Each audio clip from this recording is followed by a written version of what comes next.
Okay, so I want to say one thing, and that is my colleagues. I've been running the show on the annual convening for 5 years, and every time my colleagues go over, and I'm expected to clean it up during my panel. So we're gonna be thorough. We're gonna get a lot of good content, but I may speed us through a little bit just so we get back on time.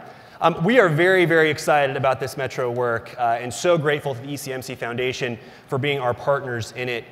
For me, it's even more exciting. I'm a city councilman in Indianapolis when I'm not at CCA, and we have recognized for a long time that if we can solve some of these educational issues, everything else gets better. Public health gets better. Public safety gets better. This is, if there is a silver bullet, it is this one thing. It's the post-secondary attainment in a community. So we are very, very excited to have an absolutely extraordinary panel. Not that every other one wasn't, but this one really takes the cake. No pressure. And so I want to start, as we're going into this, with Melinda Karp from PhaseTwo Advisory. Melinda, you have looked at this idea of kind of non-academic barriers to student success for a long time. And because I already messed up and didn't grab the thing, that would have made it a lot harder for you to show us what you'd like to. That's okay. Yeah, and I am always so happy when we get to talk about the non-academic piece of student success, although I want to emphasize that it's not non-academic. You cannot be academically successful if you don't deal with the things outside of the classroom. So we use the term non-academic, but it is academic success. So this work was motivated probably, the green one, thank you. I used to run a tech project, but I can't use technology. So this work was motivated really close to almost 20 years ago when we were trying to understand, I was at CCRC at the time, why do some students stick around and some students don't? And there were two fundamental conundrums when you look at the research.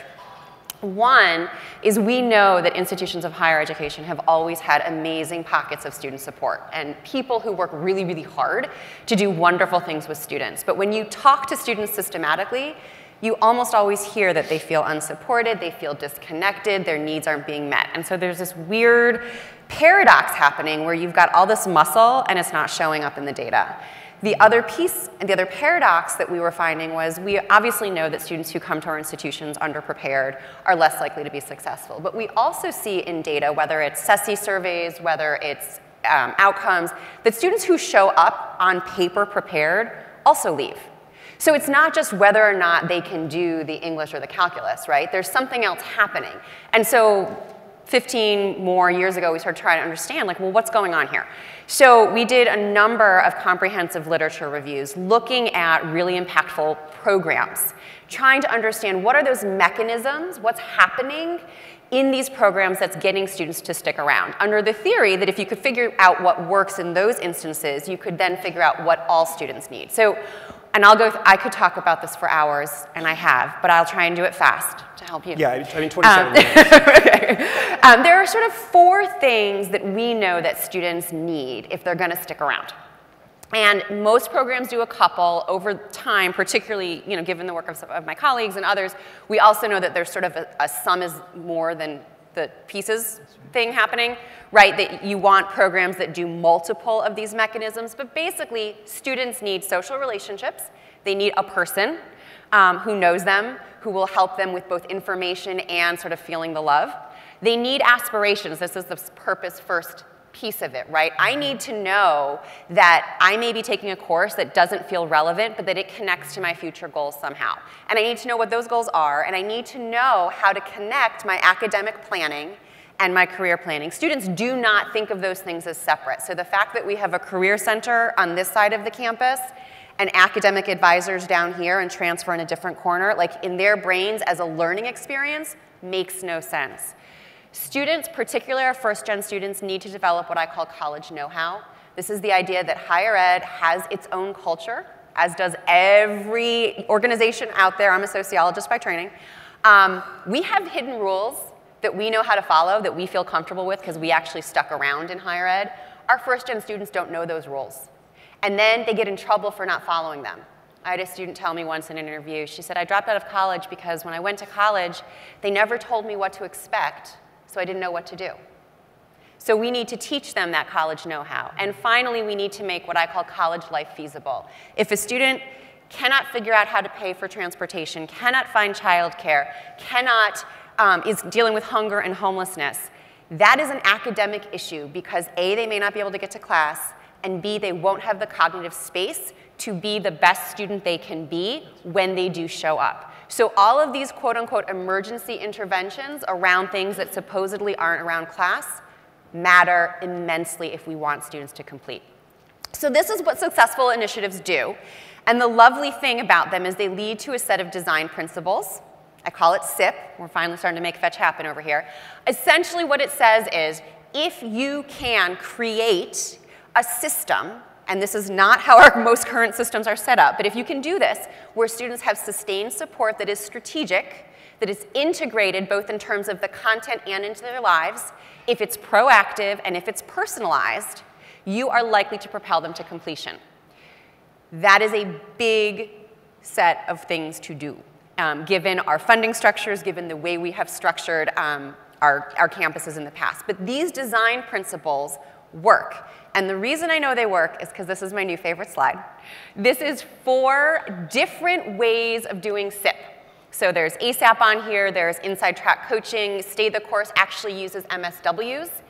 All of them get to this notion of supporting students holistically, over time, with a point person, et cetera. These are all randomized control trials, so for you data wonks, gold standard. All of them were around long enough to follow students to completion, and all of them had statistically significant impact, which is amazing. And we don't see it often. And it says to me, you don't have to do one specific thing, but you do have to get to this notion of these principles for all students. And so the final thing I'm going to end on before we get to actually what it looks like in practice is the idea that this work is not just one piece of work. So we focus a lot on changing structures, right? So, okay, everyone needs a point person. Let's assign them an advisor. That's a structural change. What we know from the research is that that in and of itself is insufficient to support students and give them the SIP experience. What you need to do is also do the process and attitudinal change, right? So shifting what people do. If I am an advisor, what do I do with my caseload that's different? If I continue to just wait for them to show up, just because they have my name somewhere, doesn't mean they're getting this experience that we know empirically works. We need to really drill down to what does the process look like? What are the behaviors? What are these norms? So academic advising tends to be really focused on the maps. Use your map. What if we change that to your academic map is an entree into a much deeper set of conversations around what's standing in your way? Do you have hunger, homelessness, et cetera? So as we move this work forward, I think the evidence is clear that we have structural work to do to get to SIP. But if we ignore the process and attitudinal stuff, we may not see as big of an impact as we would, just structural change does. The structural change bumps a little bit, but it's that behavioral question, and that's really the hard work of what is this going to look like, and look like at scale, that we need to confront. So I'm going to let 2 people who've done the work turn it over. I just want to say one of the things that really drew me to what Melinda has been talking about here as we think about the Metro work is the idea that we start with structure, right? We start with the game changers that we always champion as an organization and think, how do we wrap around community supports and other kind of wraparound services and support for students that ensure it's all feeding into a system that's working better for students in the first place. So it's great to provide support, but if students are going into a broken structure, the likelihood of success even goes down further. So Krissy, you and Donna both are at places that have sipped, hashtag sipped, with extra S, extra P. Maybe we can make that trend, I don't know. Why don't you share just a little bit about tnAchieves and how this is kind of manifest there? Absolutely. Thanks so much for having me this morning. Sharing our story is always so much fun for me, particularly with a group of doers. So I was really hopeful that Governor Haslam would be able to join us today because this photograph was taken 10 years ago on my flip phone. The first thing I think is like, man, I miss my flip phone, right? But really, it shows an early commitment from the governor, who was our city mayor in Knoxville at the time, to shock the system. The idea was to eliminate the barriers keeping our students from entering the post-secondary pipeline and ultimately earning a post-secondary credential. So you can see him here 10 years ago, launching what was called tnAchieves, that now is the Tennessee Promise. I always say to groups that it feels like to the outside world that Promise was an overnight success, when in fact it took us 6 years to build. So overnight success with a 6-year history. So the growth of the program, I think, is really important as we talk about scale. And so much of what was discussed in this framework, I think, is so important. But you can't do it for 12 students, right? This work is critical, and the critical nature of it is, yes, 493 students. That was sort of an easy lift the first year. I knew all the students, I knew all their mamas, right? But this year, we had a record number of students apply for Tennessee Promise in Tennessee, 64,000 students in Tennessee applying. And so we can't only serve 493 students. We have to figure out how to move the needle with the 64,000 that has presented itself to us. I will tell you, in Tennessee, there's a lot around why so many students are applying. This just happens to be my personal favorite. For me, it's always about the mamas, right? They know my cell phone number, and I talk to them all the time. But nonetheless, you can see here that the culture is shifting in Tennessee, a program that launched in a metro area, really focused on low-income first-generation students, but now is a reality for all students across the state. Very quickly, thinking about the structure, I think the free component is often overused. Yes, it is critical to the work that we do in Tennessee to walk into a group of students and families and say, for you, college is tuition free. But that's the carrot to this holistic approach that we wrap around students and shepherd them to and through post-secondary. An important part, I always say that it's the heart of our program, is our volunteer mentoring. Volunteer mentors play such an important role in the work we do. Not only are they there to be an encourager, if no one in your family has gone to college before, we can do this together is a very powerful statement for our students. The volunteer mentor this year, 9,465 individuals in Tennessee stepped up to serve our students. It also is a reminder that this work is local. It must be rooted in the local culture. And that alignment and buy-in from CEOs and chamber presidents is so critical to the success that we are seeing in Tennessee. I love that the SIP, for us, I call it a technical term of smooshing all the important components together that we know work. So we have a volunteer mentoring component, and that serves our students really well. But how do we address academic preparedness? How do we address summer melt? And Tennessee Achieves launched many years ago a 3-week academic boot camp. The idea was to partner with our community colleges to ensure that our students were prepared for college-level work. The most important part for the student is testing out of remediation. The most important part for us is building the confidence level in the student that they can, in fact, do the work. What is a bursar? We answer that question at the Summer Bridge program.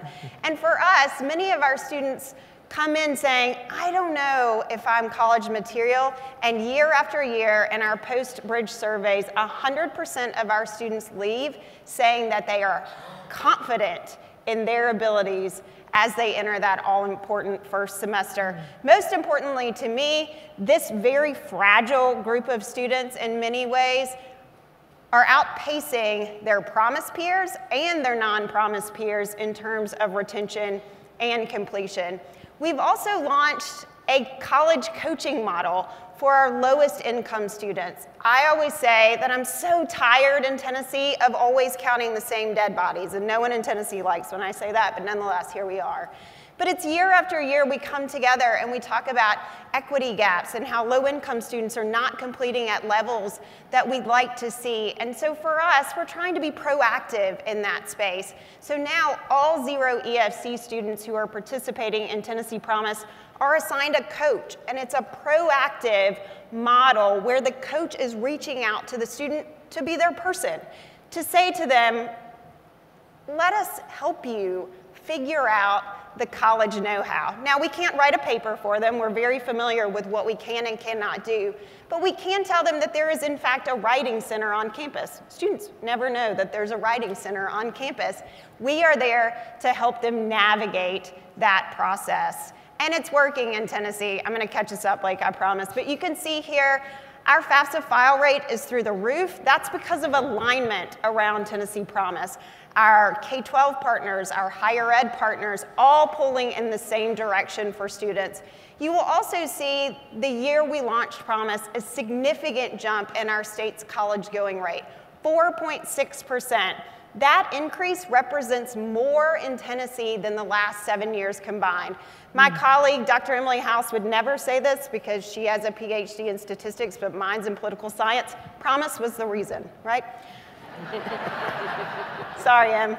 So it's also working in retention and completion. 5,000 more students coming from that low-income bracket have entered the post-secondary pipeline. They are also graduating at record rates, more than their non-Promise peers and more than the year previous to the launch of Promise.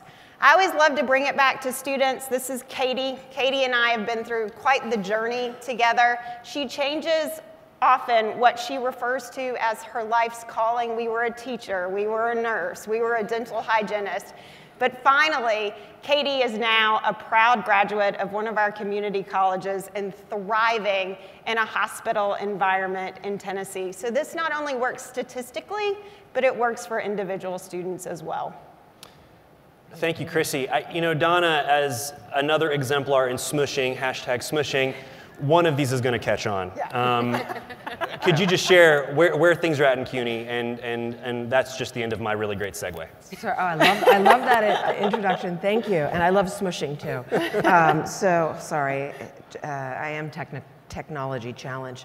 So I guess what I'd like to just say is, in the couple of minutes I have, is when we started ASAP back in 2007, and ASAP is one of CUNY's signature completion programs. It stands for Accelerated Study and Associate Programs. When we started in 2007, it was really an attempt to try to one by one systematically remove some of the barriers that you heard Melinda talk about and Krissy talk about. What are the barriers to students gaining and maintaining academic momentum? You know, is it transportation? Is it textbooks? Is it the gap in their financial aid? Is it getting a coordinated schedule so that they could go to class, go to tutoring, see an advisor, and then go pick up their kids, or go to work and then come to college and get the schedule they needed? And could we find a way so that folks didn't have to move across the college campus 50 times to figure out where they should go to get their questions asked, and to have one person who would talk to them the way Krissy was talking about her relationship to Katie. So we tried to systematically remove those barriers by pulling together smushing together a set of financial resources and relevant and timely services, and to create, to the extent we could, in the largest urban public system in the country, 500,000 students across our degree and non-degree programs, a more intimate experience for our students so that they felt connected, cared about, and that someone didn't just hand them a map and say, good luck, but help them get from point A to the stage walking across with a diploma in their hand. So when we began in 2007, that's what our goal was, and it meshed with the then Mayor Michael Bloomberg's economic development priorities for the city, which were to try to lift more low-income New Yorkers out of poverty through data and evidence-based strategies. And educational attainment was seen as one of those key strategies. So it's no secret, CUNY's associate degree 3-year completion rates when we started were similar to the national rates. It was about 13 to 14% of our students were graduating from our associate programs within 3 years. That was all students. If you looked only at students who had no remedial need, who came in fully skills proficient, it was about 24%. So our then chancellor said, you know what? We're confident enough that we have enough smart people and enough will here that we're going to pull together the resources and services. We're going to double that rate for fully skills proficient students. We're going to graduate at least 50% of our students within 3 years. It was a crazy goal, and people laughed in my face when I would go around to the colleges with my pieces of paper and say, I believe we can do this, and our students have all the potential and gifts and resiliency to make it happen, and we have such smart people. But you know what? We did it. So this is just a quick history of time of ASAP. We started out with 1,100 students in 2007, the year before CCA started. And I actually owe a big debt to CCA because I was invited to not just the first convening you had officially, but even before you had your first convening, when Tom Sugar pulled a bunch of people together in a room and said, let's talk about completion and student success. So again, quick history of time, 1,100 students at all of our then 6 community colleges. We started out with the initial cohort. They were all fully skills proficient students. We not only met, but we exceeded that target. We had a 55% 3-year graduation rate with the first cohort. From 2009 on, we began admitting students with developmental needs. We did just as well with them, also hit a 55% 3-year graduation rate. And the city said, great job, here, keep the money we gave you and go to, keep making this happen. CUNY isn't a place where we like to kind of, stop swimming. We're like a shark that will die. So we said in our middle period from about 2011 to 2015, we raised some private capital. We grew the program to about 4,300 students. We participated in the random assignment study that you heard Melinda mention. Saw similar doubling of the graduation rates. We did cost-benefit analysis and found the program was cost-effective and beneficial with some of those big, important gains that an upfront investment has very significant long-term benefits to the taxpayer. Presented all of our data to the city and state, and then they said, great, how big can you go? So starting in 2015, we began our second wave expansion to grow the program to 25,000 students. So we've been extremely busy, as you can see from this trajectory. This year, the end of this academic year, we will serve 25,000 students in ASAP. That's 50% of all of the first-time, full-time associate seeking students in the city university system. Here are our, do I just hit the green one? The big one. Here are our outcomes across all graduating cohorts. So this is since inception. We've continued to double the graduation rate at both the 2 and the 3-year mark. And here we've disaggregated the data by developmental need at point of entry. So regardless of whether students are walking in the door with up to 2 developmental needs, and the students we admit in ASAP are similar to the students that enroll at our associate programs. For a period of time, it was 80% of our students. Now, through a variety of initiatives we're doing, my colleagues in the room are advancing. That number has dropped to about 65% of students, but still, it's a large number of students coming in with some developmental need. So we're very proud of the fact that we've continued to double the graduation rates for the students we serve. I would also emphasize, because equity is so critical to the conversations we're having, that when we disaggregate our data by student subgroups, all students who participate in ASAP, race, ethnicity, gender, Pell status, admission type, benefit from the program and are at or very close to our 50% target.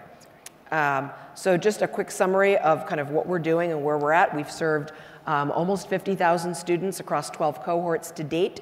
We're expanding to 25,000 students, as I mentioned, half of CUNY's associate seeking populations. That we are very hopeful that we will continue to grow, but this is a huge effort that has had a huge impact on CUNY's system rate. So we predict that by 2022, ASAP's growth and continued strong performance is going to double the CUNY system rate to 36% for the entering fall 19 cohort. So by 2022, we predict our 3-year graduation rate across the whole system would be about 36%, which would be tremendous. We're engaged in replication in 3 states. In about 10 days, you'll hear a wonderful report from MDRC about the replication demonstration in the state of Ohio, which I will say no more about. I will not steal their thunder, but it's good news. And then finally, we've replicated our model within the CUNY system at the baccalaureate level at one of our senior colleges as of 2015, and the outcomes are spectacular. We're going to also hit a 50% four-year graduation rate with this model, same resources and services, and we're expanding that model to Lehman College this coming fall. So we're very busy. We're not going to stop swimming. We've taken Sarah's charge. Let's look at the next 10 years and see where we're going. Thank you. I'm going to sneak in 2 questions here, and I was going to get us back on schedule, but you guys are too good. So I'm going to play a Donnie Fu and just keep talking. So what I want to say really quickly is a kind of point of personal privilege is in Indianapolis, this last budget we just passed in October will include $2 million a year for free college for students. It incorporates all the game changers, and I owe an extraordinary debt to Krissy and to Donna for the leadership they've shown, because we copy and pasted 65 pages of report that was just stolen from you all, and you all are changing the face of the country. So thank you for that. I want to say a couple questions here. One, we recognize that metros are hubs of innovation, right? Density of population, of industry, of opportunity, but they also illustrate some of the greatest economic disparity that we have in this country. In your 2 experiences, what have the partnerships looked like to ensure that all hands were on deck, to make sure that, especially for students who are most at risk, we were doing enough for them? Go ahead. Oh. So because CUNY really is a small city in and of itself, first I would start with the importance of alignment within colleges and systems. That's very critical. I'm not in any way saying that external partnerships are not essential as well, but we found it was very critical to find greater alignment with different initiatives and programs and offices across our campuses to try to create better synergies, to the extent we can remove silos, to try not to think of programs as competing, but instead working towards common goals, and that is no easy feat. It is very common for silos to emerge with the best of intentions and then to calcify because of sense of sometimes misguided ideas about self-preservation. So I would say it's very critical. We have found it's critical to align within the system. And then I would say, in New York, our partnerships with the New York City Department of Education have been critical. We have the nation's largest dual enrollment program. We work very closely with the thousands of community-based organizations across the city that work at the local level that really know these students. And then also with key city agencies like HRA that handles public assistance, the Administration for Children's Services that does child welfare. We work closely with the City Housing Authority and try to push in to ensure that potential students that could benefit most from our programs know about them. And we've learned over time the importance of, again, working with our CUNY partners to send a coordinated message to them. So I'll just stop there.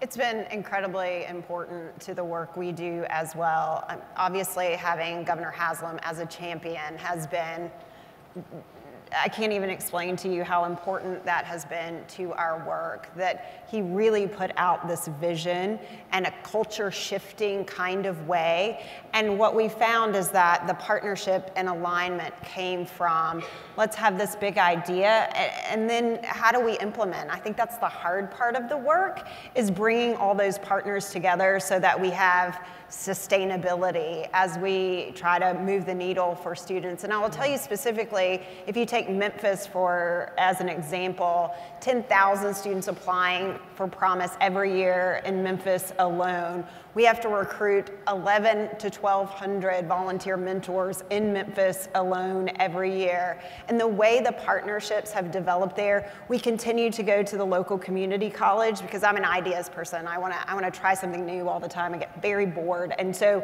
we go to the local community college. We took the success of our summer bridge, for example, and said, could we expand that in Memphis for 10 weeks and have it be credit bearing and using co-requisite? Can we change the face of what's happening with summer melt for our students in Memphis? And they said yes. They jumped in with both feet. We raised the dollars. We worked with the mayor's office. And so what's been really great is if you put the student at the center, I believe that's what brings the alignment to the table. Number one, the data is showing we have to all pull in the same direction, but let's make sure that the student is always at the center of that conversation. And again, having the champion critical to the success we've had in Tennessee. But I would also say we had a second champion, a business guy, Randy Boyd, who's been the chairman of my board for the last 10 years, to really say to the business community, come alongside us. This is about economic viability as much as it is about student success. 20 seconds apiece, because that's literally what we have. We've got 3 sites that are about to dive into this work that have already dove into this work pretty deeply. What's your advice for them as they kind of start to get sipped and smoosh? So I would say to start with a vision of what it looks like for students, and not just structurally, but behaviorally. We find that the institutions and the communities that say, this is what I want my student experience to look like, and so downstream from there, this is what I need people to do, are more successful. Because one of the things that you find, not necessarily with you guys, but often, is that there's a lot of resistance that comes from fear. I'm asking my advisors and counselors to do their work differently, and what does that look like? And the resistance is because they don't know. So starting with, what is this going to mean for people, those behaviors, rather than the structures, and let the desired behaviors drive those structural changes, seems to be playing out a lot better than saying, oh, well, we're just going to reassign people and have a couple partnerships. No, I would agree. I think start with the data, and then ask yourself, is this actually working for students? And if it's not, don't do it anymore, right? I mean, I think that sounds really simplistic, but taking a deep dive in what is working and what's not working, and fund and add resources to what is, and then go. I think we can spend a lot of time researching, but my thought is that if you go and learn along the way, that's where the real work, I think, when the real work begins. Everything they said, and very critical to think about data infrastructure, setting key benchmarks that look along the way of how you're going to get to your ultimate goal, and change course if need be. Yes. Always with students at the center of what you do. If it's not working for them, it's got to change, period. So we're out of time, but I think the 3 of you, we should get you on a webinar so we can go a little bit further. So I'm going to commit to that now, so that the staff has to do it. So let's make sure we have it. Please help me thank our panelists.